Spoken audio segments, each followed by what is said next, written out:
Hola, Antunet. Hello, hello.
Also, why, Sergio?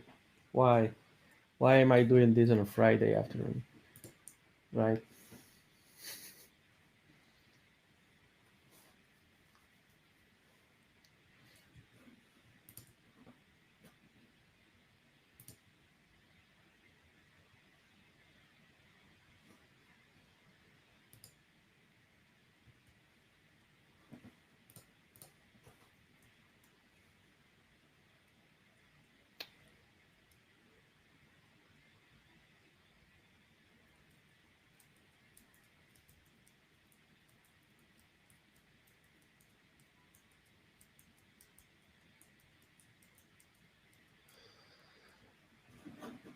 No, I'm not bored.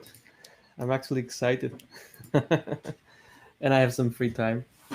The baby is with the mother, so yay. Let's just take advantage of this. I'm actually excited to share this. It's just a proof of concept. It's probably not the best example in the world. It's probably super bad example what I'm gonna show, but yeah, it's a proof of concept. So yeah.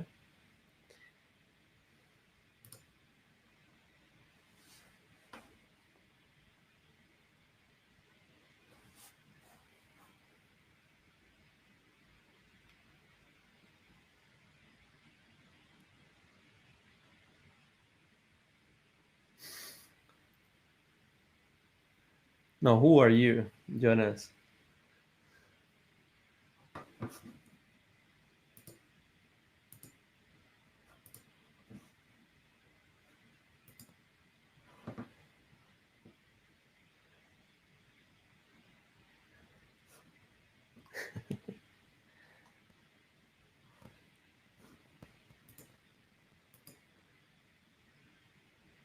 Hey, Michael.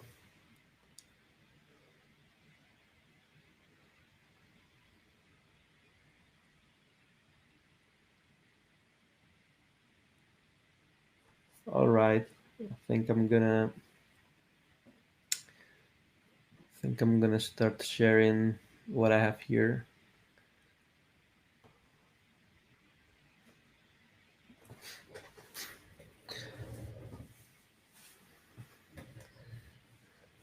Joseph Jack? ¿Qué es eso?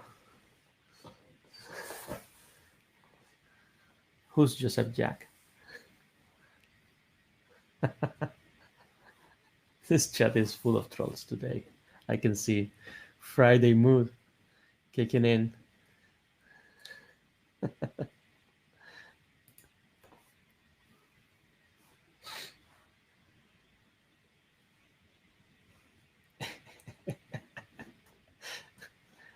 No, Jonas Lagoni is Paquito. Paquito is an official name.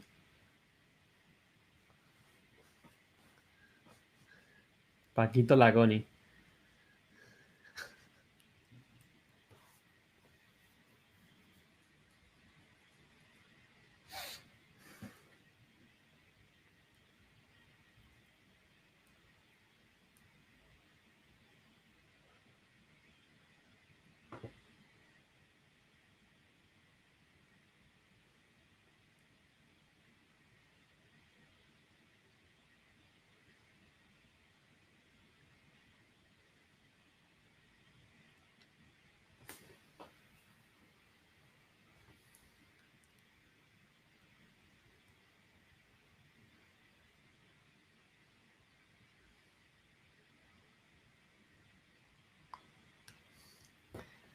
I am the troll master.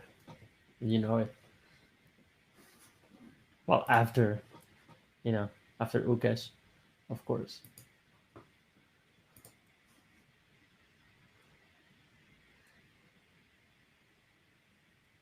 Dun, dun, dun, dun, dun.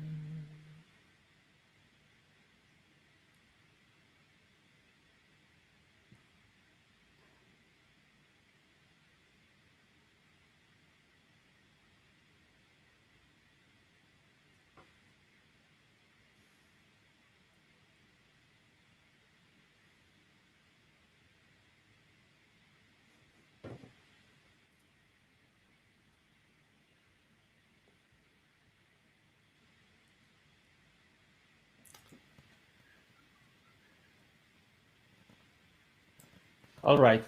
So let's get this started. So this is, and I'm not gonna make you wait more. First of all, what the hell are we talking about here?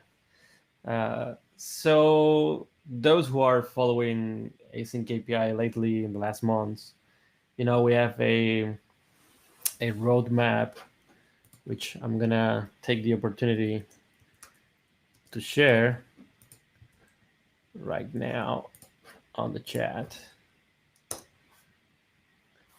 And on this roadmap, one of the key goals, let's say one of the goals, is that API development experience is seamless. And that was a little bit vague as a title, and it was on purpose because it has a lot of things. It bundles a lot of things. So one of the things that we were considering is building a framework. So far we built tooling, offline tooling if you want, which is the generator, documentation generator, code generator, but the code that this generator is running on your machine during development time, and it's not running on production or anything. It's just offline if you want, right? And so it was causing some, let's say, some issues. Like, for instance, if you want to keep iterating on your code on the code that it generates, right?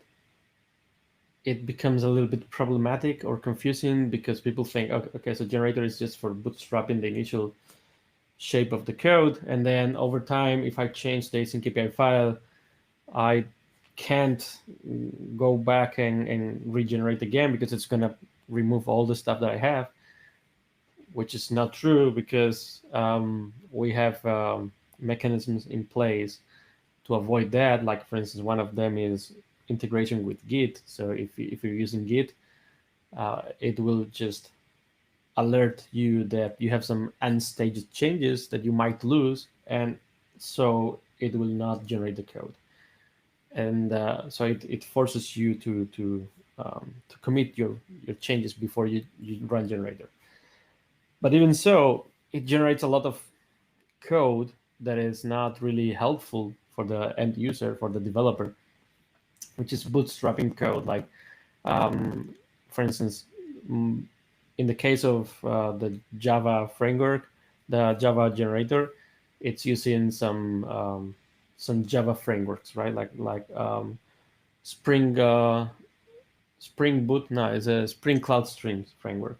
In the case of Node.js, it's using something that I created a lot ago, which is called Hermes, and it's like, so the code that you get is instantiating the framework, configuring the framework, then subscribing to MQTT broker or AMQP broker, and you can see all the ins and outs of the code and how the things are done, and which is cool sometimes, but for people who just want this to work as soon as possible, it's like, this code is not really important, right? And also, if we want to update this code and you generate the code again, then there's going to be conflicts. You will have to solve these conflicts with Git. It's not a really good user experience or development experience. It's good so far, but we thought that, okay, so maybe a framework, a runtime framework that uses AsyncAPI as a config file might makes a lot of sense, right? So and I think it makes a lot of sense, and that's what I'm gonna show today. So the idea here is pretty simple. Let me just share my screen so you know what I'm talking about.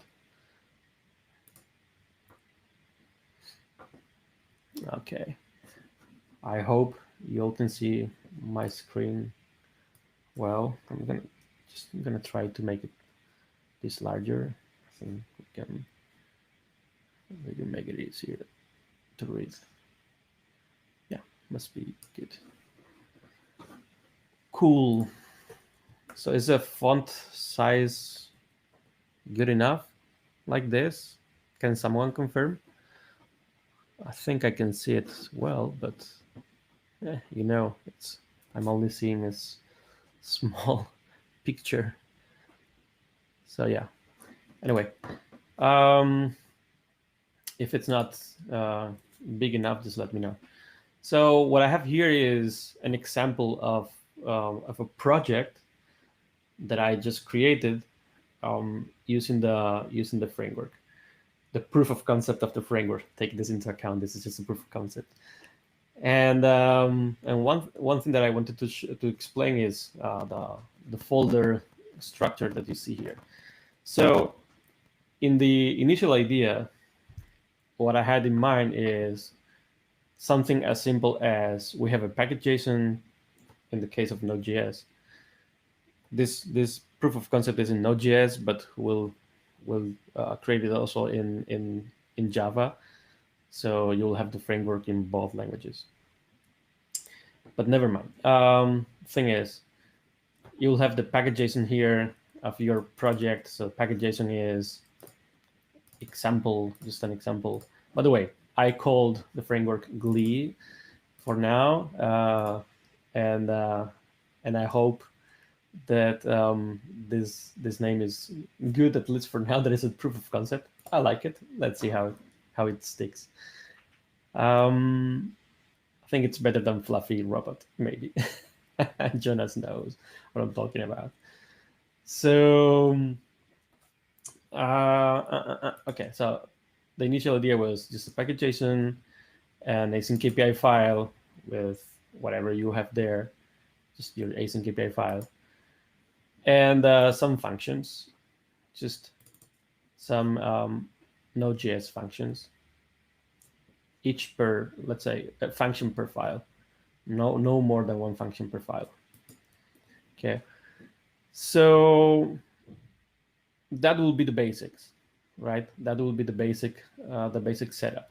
But there will be more things that I'll explain later. What are these lifecycle, emp local, and all this stuff that you can see here. Of course, git ignore is not part of the framework. And so let me just share something here. Not that one.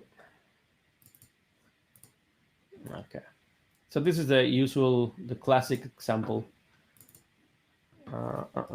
Let me just change it so we can use, I think it's test mosquito. Yeah. Cool. Maybe if I just, yeah, I have it here. Cool. Coolio for now. Okay, so this is the usual AsyncAPI file that you can find in many places, even in the examples. Let me just show it better. It's representing an account service, like a user account service, and is in charge of processing user signups. It's connecting, the broker is Mosquito. I always tend to use Mosquito and MQTT because it's simple. It's Mosquito has a test broker deployed that is easily accessible, and you don't need authorization or anything. Just put it there and it works. And then we have some channels, right? So here's where the things come interesting, right? So you have a channel which is user/signed up. So this is for when a user has signed up. That means, because it's published, that means that you can publish a message to this service that I'm going to run, and notifying that that the user has just signed up with the information of about the user, right?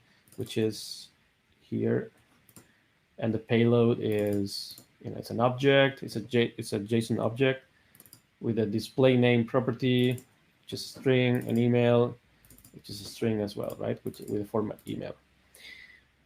Cool. And then we have another channel, which is email/sent.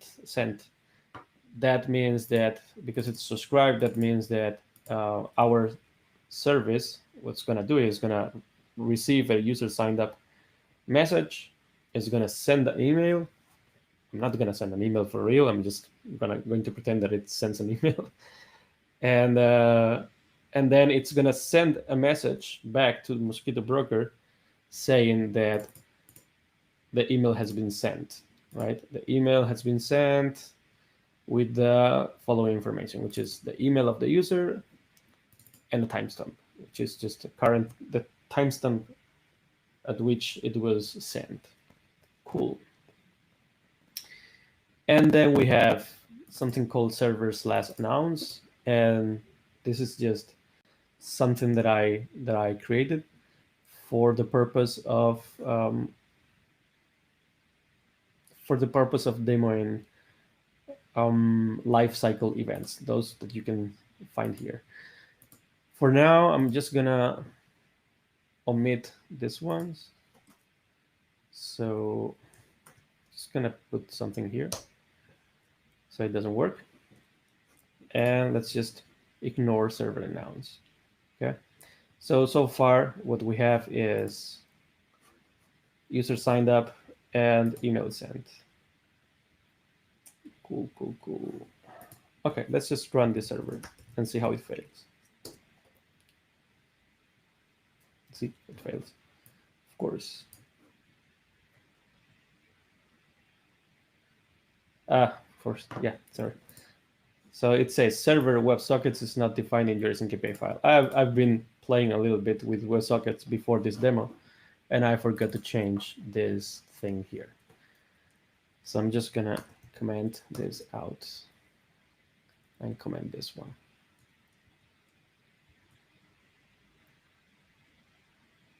Oh, thanks, Jonas. You cannot see my mouse cursor. Interesting. That's bad. Anyway, I'll take it into account. Thanks, man. And demo effects are here, of course. You know it well. Okay, let me just run it again. Of course, again, there's no server test. It's called Mosquito. The server is called Mosquito. Sorry. This is not needed either. And this is not needed either. Let's just make it clean. Cool again. There we go. Is it working? Is it not working? It's not working. Of course it's not.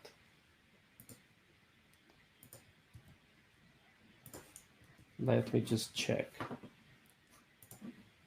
Again, proof of concept. So don't expect so many so many production ready stuff, because it's not. Okay. Let me just move this. I'm doing something in a window that you cannot see, which is the framework, and I'll show you in a moment. Okay, that will work. Let's check. It's not working for whatever reason. It's not working. Interesting. Is it test Mosquito working?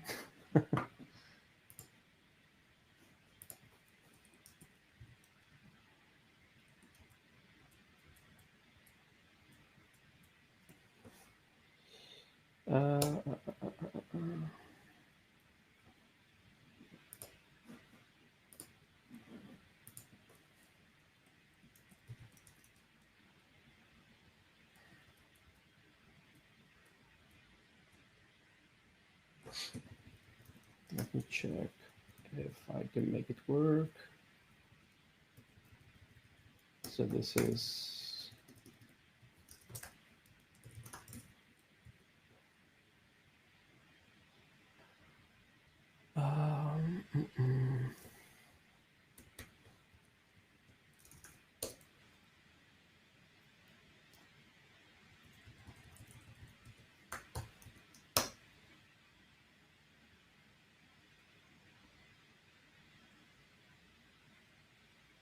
okay. Interesting. Cool. So something is failing, and I don't know. I think might be Mosquito Broker. I don't think so. I don't want to blame them, of course. Let me just check if I'm doing something wrong here on the framework code, which is most probably my fault because I've been touching it for changing stuff for WebSockets. So maybe I just messed things up, which is most probably the case.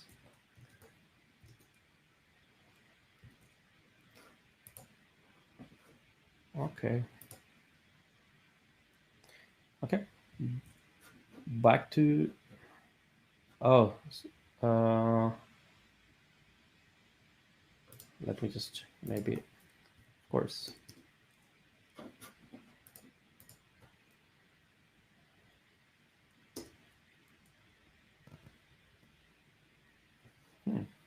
Weird.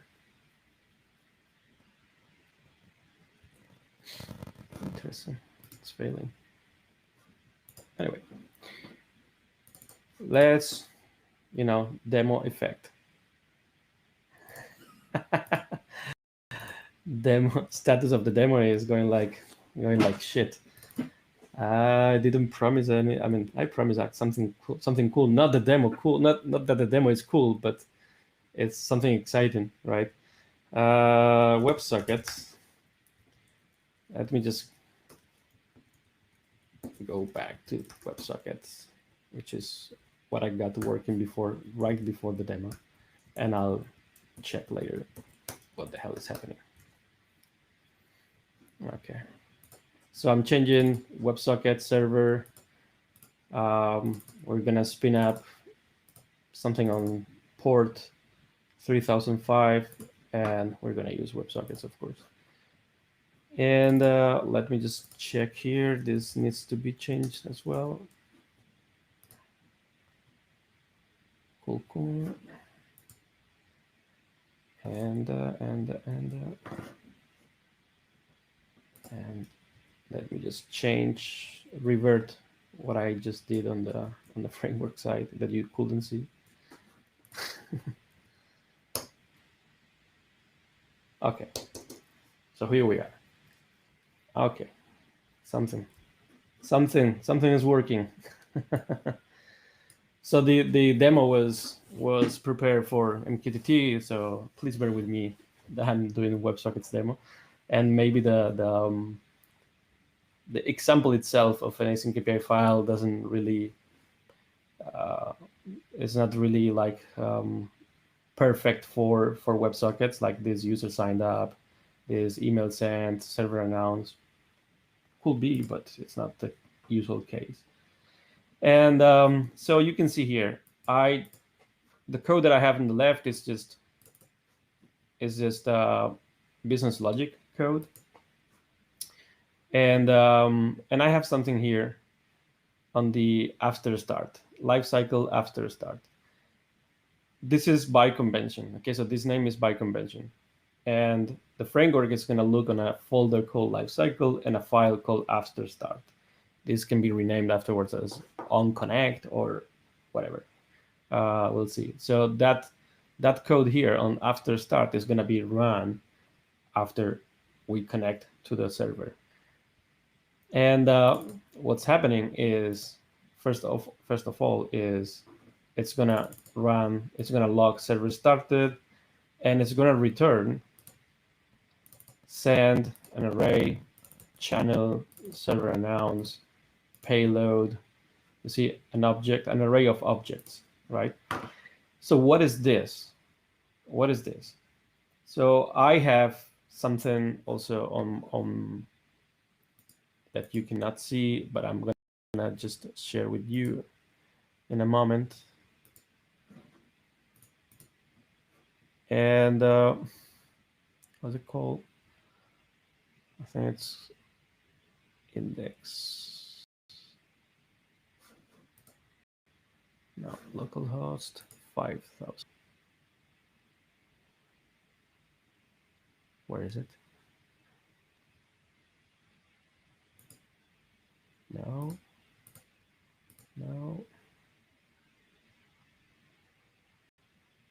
Interesting. I cannot see the browser. This one maybe. Yes. Okay. Okay. So there you go. This is a simple script that I created, a WebSocket script on the browser, that whenever I load the page, whenever I click on the reload, it's gonna this is gonna send sorry, it's not gonna send, it's gonna connect automatically to the WebSocket server that I just spin up on the other previously, right, on the terminal. So what the hell is happening today? Oh, yeah. Let me just check. I'm not serving the website, of course. Okay. Now, so you see server announce has been received, right? And it has this payload here, and also says that it has received an event on the email/sent channel with this information. Why? Let me go back to the code. This is it's a pity that I cannot share my whole screen because it's super wide and you're not gonna see anything. But let me just find it. It's here. Okay, cool. So we have this here. What happened is we have this server announce was sent, ID, whatever. And then it says a user's last signed up was received with display name Fran Mendez and my email, right? And it says Fran Mendez has recently signed up, sending an email to FM Villas, blah blah blah. Blah. Email sent. Okay. So how did this happen? That's the whole thing. That's the whole thing about this framework. So let's just go step by step. What happened first is the framework is executing this file. This file is returning an object with a key send in an array. This tells the framework to send all the messages that it finds in this array. Where? To this channel. What payload? This payload. You can have a server ID environment variable, or otherwise, which is what is happening right now, it just creates like a timestamp, a stringified timestamp, if you want.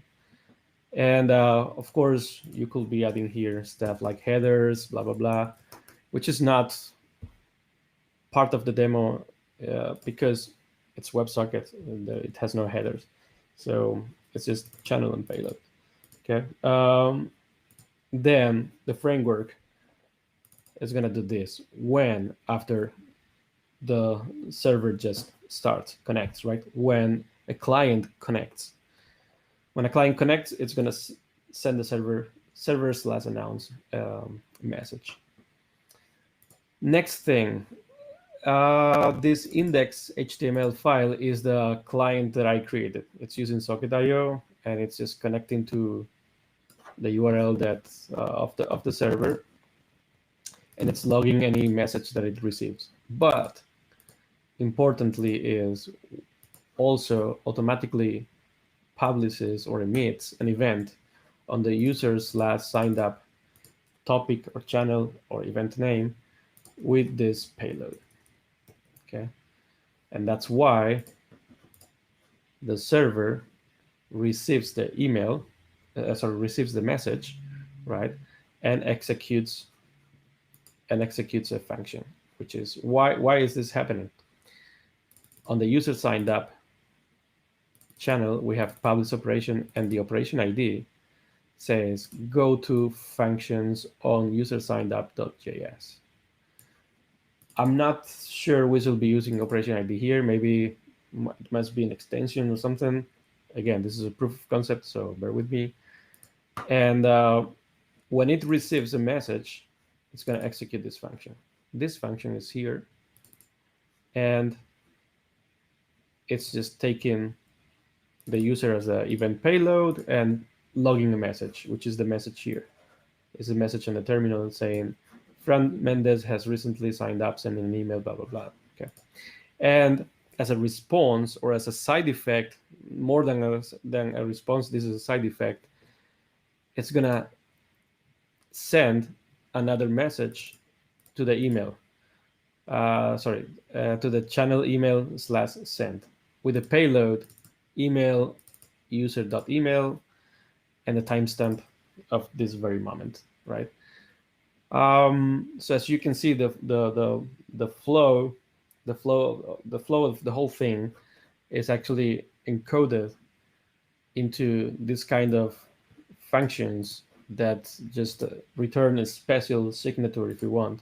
But here you don't have to deal with things like WebSocket send or MQTT send or AsyncAPI connect here and there. There's nothing like that. There's only business logic. This whole file is about business logic, right? There's no code on how to connect to the broker or on how to spin up a WebSocket server. No, all of this is hidden. We don't care. It's if you care, don't use the framework, use something else. But for most cases, this will be more than enough, and you only have to care about your business logic. Also, because not everything happened as a response or as a side effect of an incoming message, I also created this lifecycle folder here, which is it will have more lifecycle events like after start, before disconnect, or before finishing or shutting down the service, or I don't know, every 5 seconds sends a message, or every day send a message. Like things that use cases where you don't react to a message, to an incoming message, but instead you are proactively sending it first from the server, right? And again, this is environment variable stuff. If you want to let's say, if you want to customize the behavior of the framework, of course, these things are overridable on production because these are just environment variables. So you have this for local development, but on production, you just set these environment variables and they will be overridden. Reactive programming, as Sergio is saying, of course, pure reactive programming. And again, this is just an example that I created for myself, so nothing to do with the framework. This is the AsyncAPI file, and this is the package.json. So where is the logic of connecting to spinning up a WebSocket server, connecting to the MQTT broker? Where is it? It's on the framework, so you don't have to deal with it. Cool thing with this is that one thing that I've been considering and playing with the idea, not yet playing with the code, but with the idea, is that this thing here, instead of pointing to a file on the file system, could be a URL, and it could be a URL of a serverless function. So if that's the case, then you don't even have your business logic here. You only have the framework running somewhere, but there's no code there. The code is in serverless functions or in function as a service, let's say, right? So that will make it perfect, let's say, for modularity, let's say, if you want. And the only thing you will have to do is just update the code in these serverless functions, and that's it. That's the only thing you will have to do. Plus, if we want just to like go even further, you don't have to, but if we want to, it will be possible.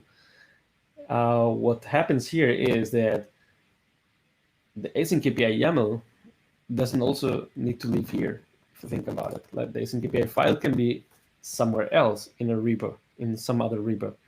And then the framework could be just looking at this repo, fetching the AsyncAPI file, and subscribing to releases. So whenever you release a new version of the AsyncAPI file, it's gonna just on the fly reload the whole thing, even in production. This could be done. I'm not saying that this is a dream for everyone, but this could be done, and I'm excited that this is actually possible. And then you will only have this framework running here on some server somewhere on your infrastructure. And by the way, I don't know if you've seen, are you seeing my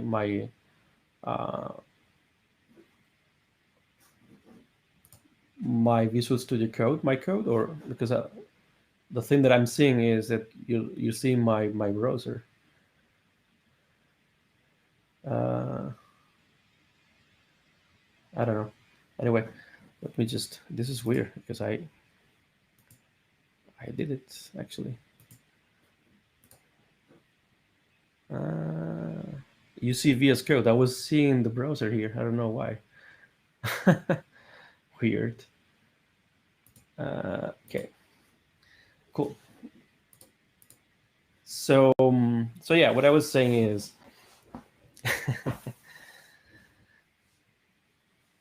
So what I was saying is that, as Sergio is also saying on the chat, the AsyncAPI file could live in GitHub, for instance, and the framework could automatically subscribe to releases or tags or whatever you want to, or even to what each master commit it will reload, whatever, and the functions can live in serverless functions.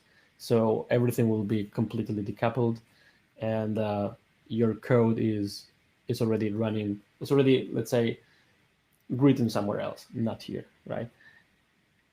Cool thing as well is if we do it like this, if we enable serverless functions, then your code doesn't need to be a JavaScript function. It can be a Java function, or if it's called function, or a Python code. It can be in any language, right? Any language that serverless functions support, as long as it returns, right, responds with a specific format, with a specific this specific response format, right, like send and things like this, which is easily serializable information. So this can be serialized.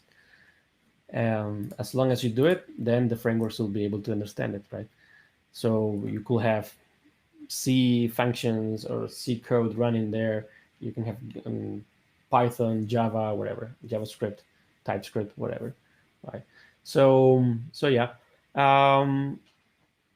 So Jonas was saying that when can we use this in production? Good question. Not now for sure. This is you saw it in the beginning of the demo. This is a proof of concept and is completely broken.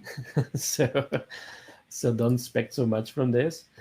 I'm gonna be pushing this soon. I'm gonna fix some things here and there and write some good README so people can understand how to use it and what's the purpose of the framework.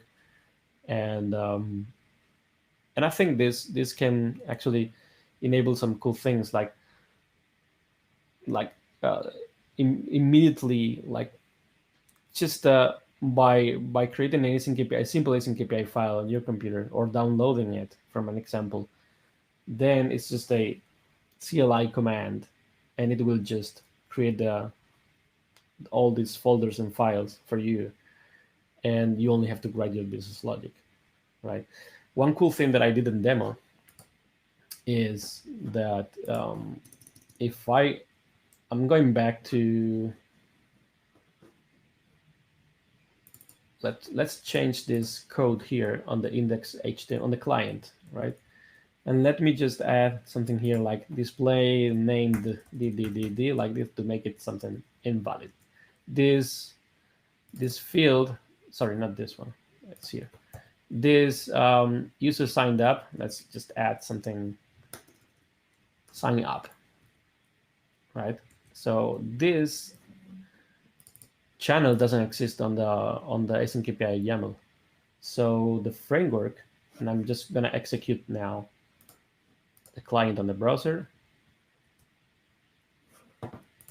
The framework is gonna automatically prevent it from executing. So it says, you have received a malformed event. Please review the error below. Error. Channel user signup is not defined in the AsyncAPI file. So you get automatic validation of the AsyncAPI file on the AsyncAPI file. That means that if you don't add it to your AsyncAPI file, it's not going to work, right? So that makes it super cool if you want to keep the AsyncAPI file aligned with you, always aligned with your code. So it's going to be always up to date. Another thing that we can add to the framework is automatically generate documentation and expose it in an HTTP, optionally expose it in an HTTP endpoint. So, or not exposing it, just generate the documentation and as a, I don't know, as a README and or as a markdown file. So you automatically get the documentation of this specific AsyncAPI file, and you're always gonna be sure that your code is aligned, is in sync with the AsyncAPI file definition. So that will end with this problem of having the documentation and the code saying different things, right? Like documentation saying something that in the code doing something different. And of course, you have to use the framework. That's the problem, if you want. Which the more mature the framework is, the less a problem it will be, right? So yeah, pretty excited with this. If you want to, let me just try something, and I didn't try before. This should work, even though this doesn't exist. So this works, okay, and it says display name DD. So it didn't validate it, which is not true. It did validate it, but since the message here of the user signed up is not making the display name required, it's not complaining, right? So if we make this required and additional properties false, then it will now fail, right? So if I come here and execute the client again, boom, you get it. You have received a malformed event. And this is the AJV message. We can improve this over time. But it says, additional properties. Do not have additional properties because, because display name DD is not defined there. And also display name is required and it couldn't find it. So yeah. So that works. And that's the cool thing, right? So you can make it work perfectly with as easy as changing the AsyncAPI file. So I think that's it, folks. Happy to. I have some comments here. Let me just go through them.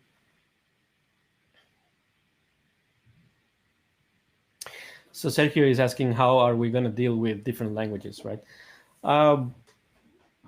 That's a good question. I mean, my perception here is that we can start, besides serverless, of course. My perception is that we should first start with the Node.js framework because we are more proficient in Node.js, and iterate on it, and then offer this serverless functionality for those who want to use Java or any other language. And maybe, and only maybe, if people start asking about it, then we can develop the same framework in Java, right, and maintain it in Java, something like this. And then if the community wants it in a different language, then contributions are welcome, of course. But yeah, I will not go initially for maintaining the same framework in 2 different languages. That will be a mess. And most likely, what's going to happen is that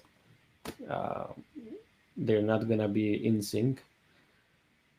And honestly, if your code is somewhere else in a serverless function, then who cares if it's Node.js or what it is, right? You just Node.js is going to be 99% of the cases is going to be a good choice for you. So, and again, this framework is not going to be for everyone. If you cannot have serverless functions, or you don't want to, or you don't want to write JavaScript, and yeah, you don't want to run JavaScript as well in production, then you have plenty of other frameworks. Go for them, or create a similar thing or the same thing in another language, which is also possible. This is all open source, and we should work on this together. And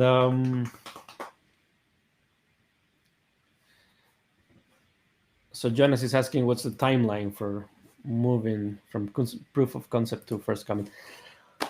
It all depends on on how many people can this can attract, right? Like I started this. Don't rely on my time to have this production ready, or first commit, as you're saying. I can have this as a first commit pretty soon, probably next week or in the next 2 weeks. But yeah, this is something that people shouldn't be using in production. And for now, of course. And yeah, and from there, it's all about how much people want to contribute and how much people like it.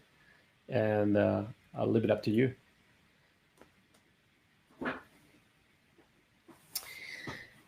Cool. Let me check one thing before I leave.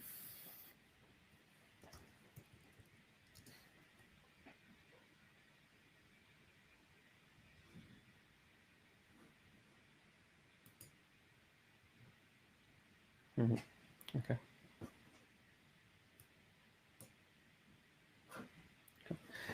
So yeah, I hope that you're liking the concept. I will have loved to give you a better example instead of this user signed up, but this was planned for MQTT. Something that maybe we can do in the future is to reproduce what Lucas did with the Shrek application, and do it with this framework, just to showcase how easy it will be. In my imagination, the way I see this happening is you download the AsyncAPI CLI and just write AsyncAPI, I don't know, AsyncAPI new project, something like this, or AsyncAPI new bootstrap with a framework or whatever. You write the command, and it will bootstrap the whole framework. It will ask you some questions about your AsyncAPI file, so you will be answering these questions on the CLI, and it will bootstrap also a simple AsyncAPI file, and from there you can just continue on your editor, and the framework will be as easy as running it like with npm run dev, as you're seeing here. It's just running a command, and it works, right? That's how I'm imagining it. With Studio, with AsyncAPI Studio, we can probably integrate it. So from Studio, you can be designing your AsyncAPI file, or you can be getting the AsyncAPI file as a result of your architecture design, and generating the code immediately, like with the CLI, connecting to Studio or some other repository, right? So yeah, tons of tons of things or opportunity that we can improve here. Over time, since we want to become, let's say, protocol independent as much as possible and API style independent as well, over time, it will be possible to create REST APIs or GraphQL APIs with this framework as well. And do things like have multiple servers. Like if I receive a request here, then send a message to the MQTT broker and things like this. Or if I receive a message from the MQTT broker or from the Kafka broker, then as a reaction, let's say, send the same message or filter with filtered information or augmented information to the WebSocket connection, so it goes to the browser. There are many cool things that we could do in this with this framework, and people will only have to write business logic. So yeah. Anyway, exciting stuff. You can see I'm super excited. So thanks everyone for watching, and see you around. Join the AsyncAPI Slack if you're not there yet, and see you around. Bye-bye.